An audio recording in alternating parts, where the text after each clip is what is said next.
Thinking about paint matching your truck, this look gives you the cleanest head turning look of any vehicle on the road. Now there are a few things that I need to go over with you before you do this. As you guys can see, I've got two beautiful paint match vehicles right beside me. I've got a GMC Yukon Denali, and I've got a GMC Sierra AT4 2500. Let's go over really fast before we get to the do's and don'ts of what we've done to these guys. So with this guy, we did the emblem, blacked out the grille, blacked out the lower valence. On the side here, we've got the fender emblems. On these, actually, you can do a lot of different color variations. Obviously, this one is white on black. We've done an all black, we've done an all white. If you wanted to, we could make this thing gold. Don't make it gold. But it definitely is a customizable option for your vehicle. Matte mirror caps. I think GMC started doing these actually. Could be wrong. But Denali emblem is blacked out. We did the door handles on this, took away any chrome that was on here and whited it out, as well as the buttons. Our roof rails are blacked out. We did the chrome trim along the windowsill. That is all blacked out. That's actually wrapped. And then we come onto the back here. Of course, we got our blacked out Denali and Yukon down here. And then our mix match GMC logo on the back. And then we went ahead and blacked out these exhaust tips for you guys. So that is what we did on this guy. Now onto the AT4. We've obviously got beautiful powder coated American Forces on here. And then we have smoked marker lights, whited out fenders. Underneath side bed steps are painted black. We left the main side step alone. I'll tell you why here in a second. We whited out the door handles, blacked out the AT4 badges, did the Duramax on this, white on black as well. Painted this top piece of the mirror cap black, smoked these mirror blinker lights. We did the bottom lower piece white and whited the rest of it out, as long as this side piece right here is black. With these GMC mirrors, actually it's pretty cool. Kyle did a set where the top was orange, this little piece was white, and the rest was blue, so you can kind of customize that yourself as to what you want going down this little line right here. We obviously did the fenders like I just said, blacked out this little 2500 badge on the side, tow hooks, your fog light bezels, your GMC emblem is going to be fully blacked out, as well as the grille. We whited out this hood vent here for you guys, and then our headlight assembly actually is from factory, so they started doing that and blacking this out from factory, which is really cool. And then on the side here, going along, I forgot to go on this side, we are a 3M Pro shop. So we do wraps. I've wrapped Tesla Cybertrucks, I've wrapped 450s, I've wrapped tint wrap, anything you guys want. We can do it. 3M, trust us. They don't really trust me, that's a good thing. But we did a full roof wrap on this 2500, so we blacked out what used to be white on this truck and made it a two-tone, which really goes along with the mirrors and the accents of this fender emblem right here. I think that looks very good, and I'm gonna nickname this Stormtrooper. Yep. So we paint match trucks every single day, and for customer vehicles as well. We've made the mistakes. Now I'm gonna tell you what they are so that you can avoid them in the future when you do this to your truck. Let's go over them.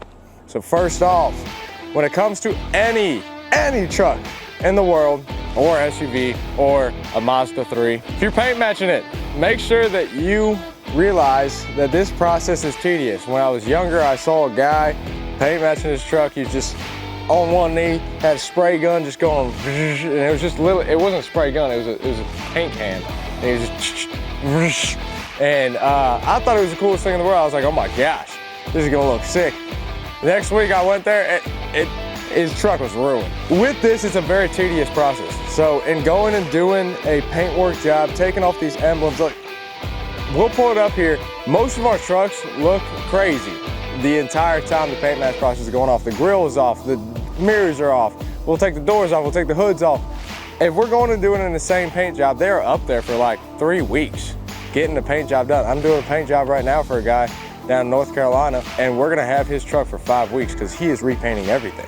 In doing so, you gotta take everything off, you gotta sand it down from where it's at, and you've gotta prime everything. And there are aspects of what you actually can and cannot paint on a truck that you need to realize, because if you do paint these areas that I'm about to show you here in a second and explain to you, you'll realize in about 2 weeks why you can't do it, and it's just that they'll peel.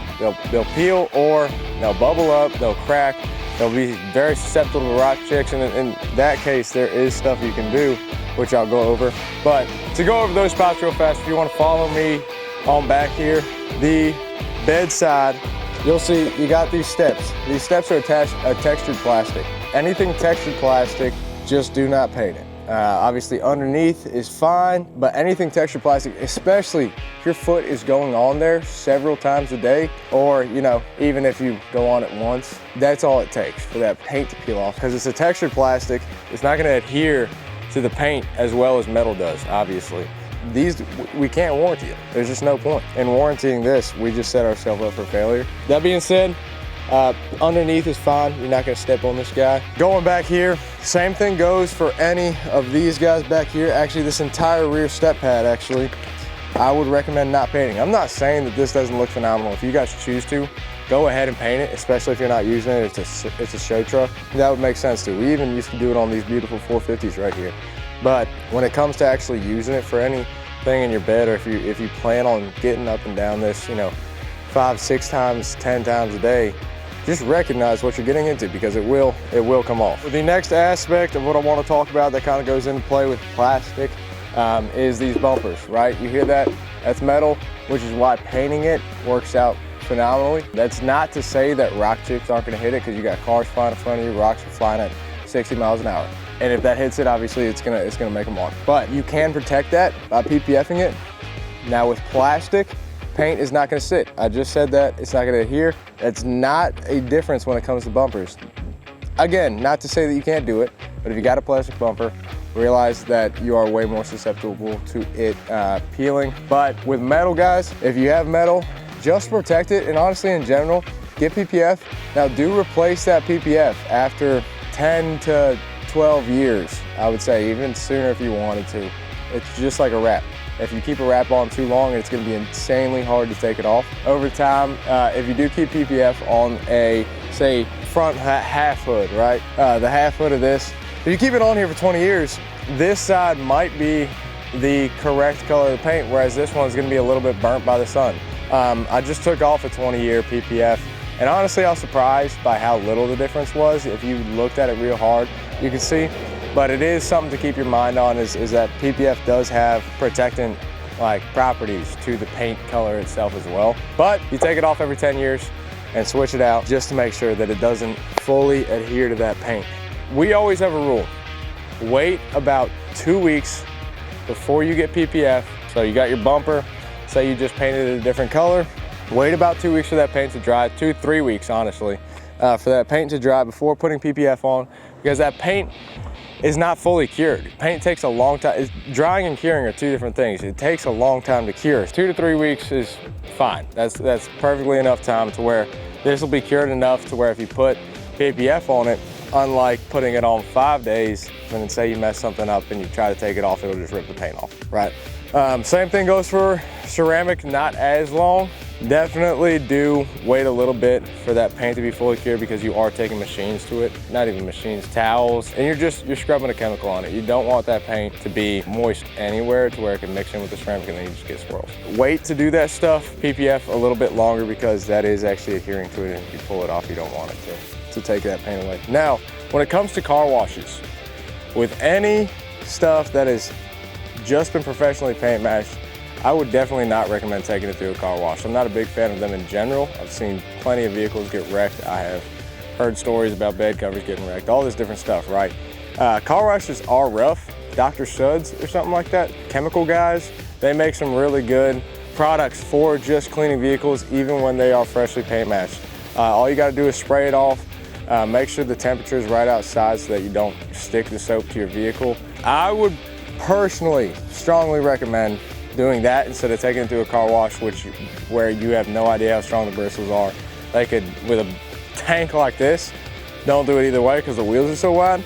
Now, I'm not saying if you have an at-home pressure washer, don't use it on these, because you're more than capable. If you go back here and use a pressure washer, it'll be completely fine. But standing super up close to this paint and just pressure washing it away, that's a ton of force of water going through that paint, and it could very easily take it off. So stay away from car washes. It takes 35 minutes to do a car wash. It takes a kid 25, and you can pay him $5, all right?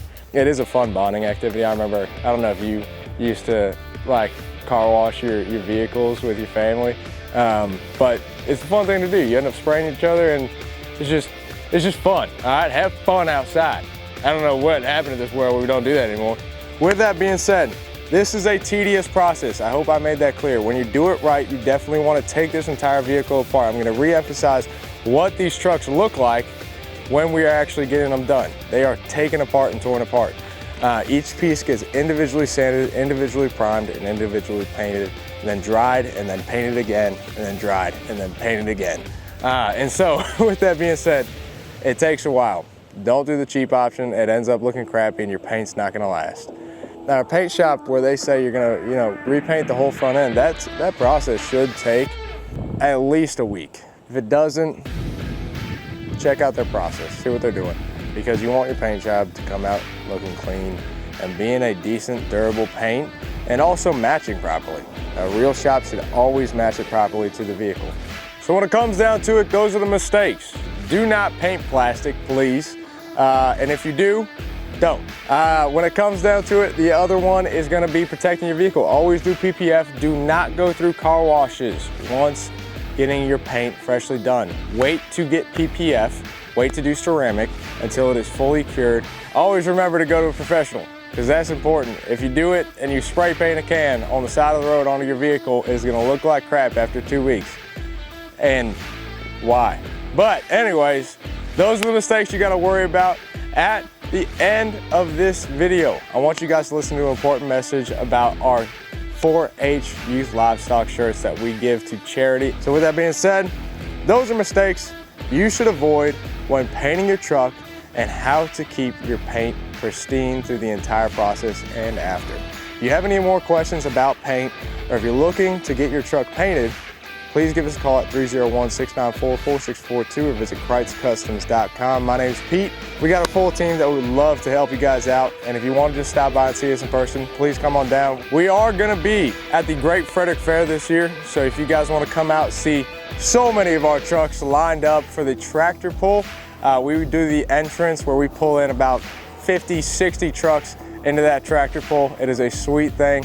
We are also selling shirts for the 4-H Youth Livestock Program. So if you guys want a shirt like this and you want to rep us at the fair, please come on out. We would love to see you guys there. We're going to be sponsoring the tractor pull, so it's a pretty cool event. Definitely come on out. We'd love to see you guys there, and we will see you in the next one. Peace. Want a free set of wheels and tires from Krietz Customs? Go ahead and subscribe to our YouTube channel. At 50,000 subscribers at the end of the year, we will be giving away a free set of wheels and tires just like this one. 35, 12, 50, 22 Fury Country Hunter on a 22x12 fuel wheel. You want them? We'll see you at the end of the year. Just smash the subscribe button for me.